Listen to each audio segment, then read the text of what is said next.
High alert ngayon mga kapatid ang Israel dahil pina-finalize na daw ni Trump kung kailan sila aatake sa Iran o yung pag-atake nila rito sa Iran. Naku po, pag-usapan natin to mga tol, samahan ninyo ako. I'm just a young nigga chillin' on it. First time I seen ice was a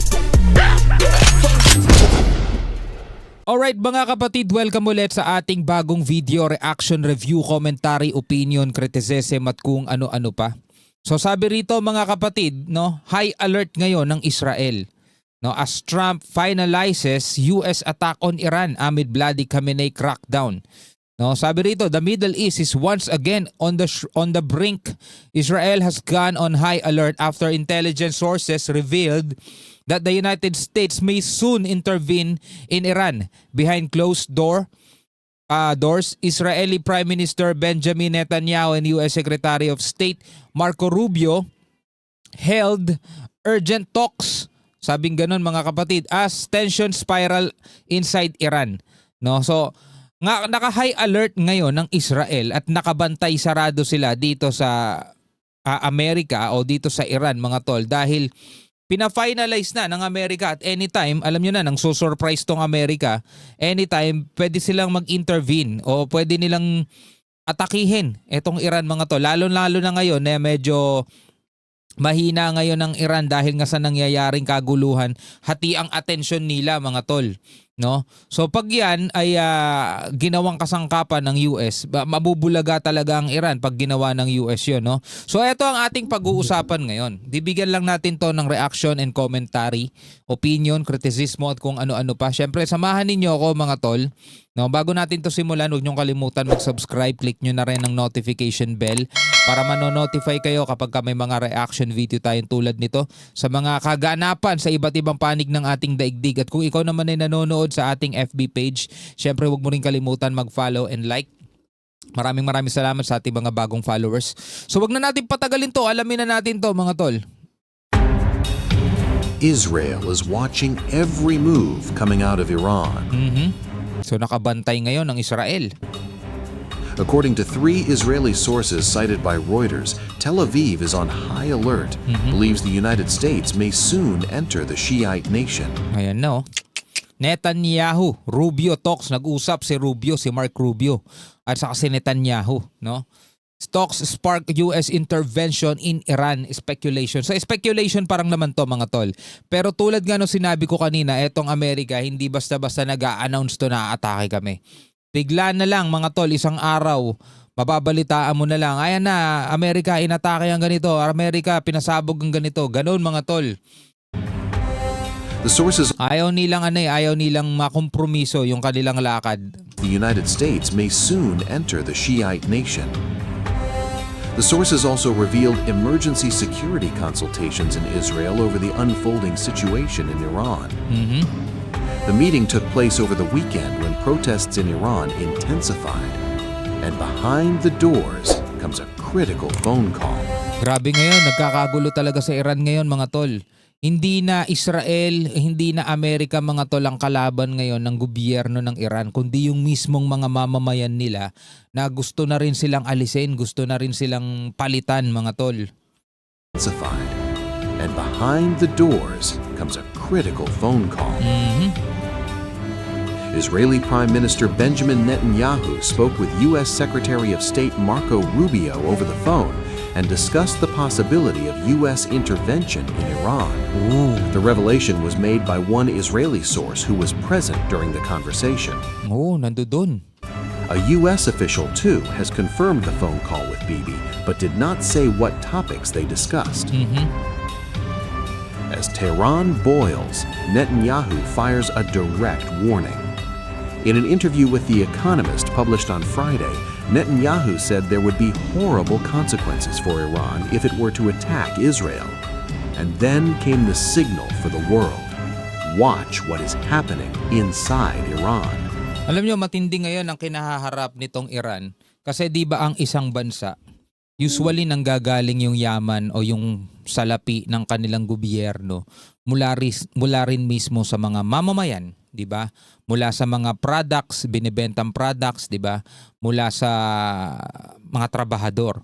Pero kung ang isang bansa, isang gobyerno, nagkakagulo yung mga mamamayan, mga tol, talagang mahihirapan sila. Diba? Babagsak ang ekonomiya. At ngayon, bago pa man magkagulo rito sa Iran, diba yun na nga yung problema nila, yung economical crisis nila, economic crisis. Diba? Patuloy na pagtaas ng mga bilihin, diba? Cost of living tumataas. Tapos yung kanilang gobyerno talagang gumagastos ng malaki para sa mga missile, para doon sa kanilang nuclear facilities. Kasi hindi rin biro gastos doon, mga tol. Tapos kapag ka nandoon na sila, malapit na nilang ma-reach yung kanilang gustong abutin, biglang pasasabugin ng Israel at saka ng Amerika. So back to zero na naman sila. Balik na naman sila sa umpisa. 'Di ba? So gagastos na naman sila para unang-una isaayos ulit yung mga facilities nila. So malaki talaga ginagastos nila, mga tol. At dahil nga nagwawala na yung mga tao sa kanila, 'di ba? Nagsusunog na ng mga building. Problema ngayon nilang kailangan nilang harapin yun. Kasi ano nila yan backbone nila yan, pundasyon yan ng isang bansa yung mga mamamayan.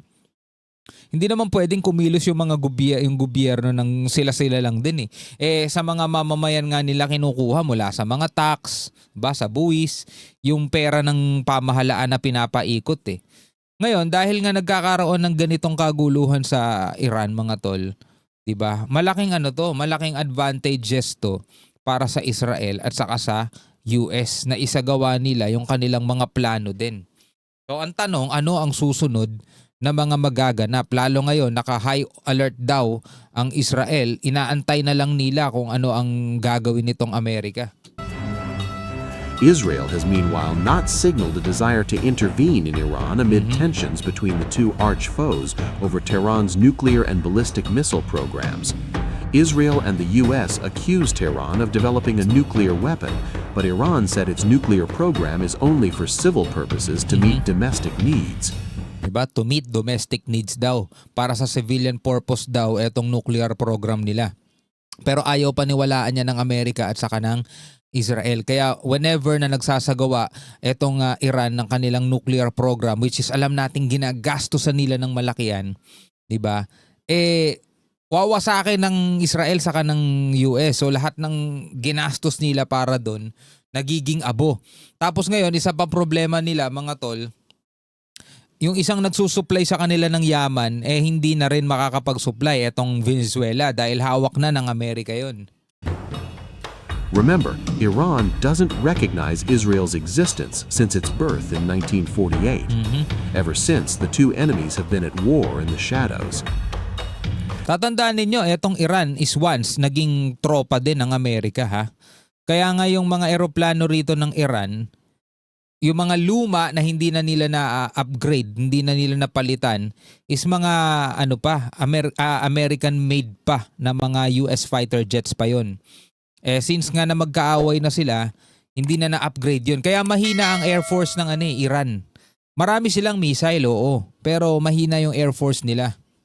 Then came 2025. The escalated tensions turned red hot. On June 13th, Israel bombed Iran's nuclear sites in a surprise attack, triggering a 12-day full-blown war.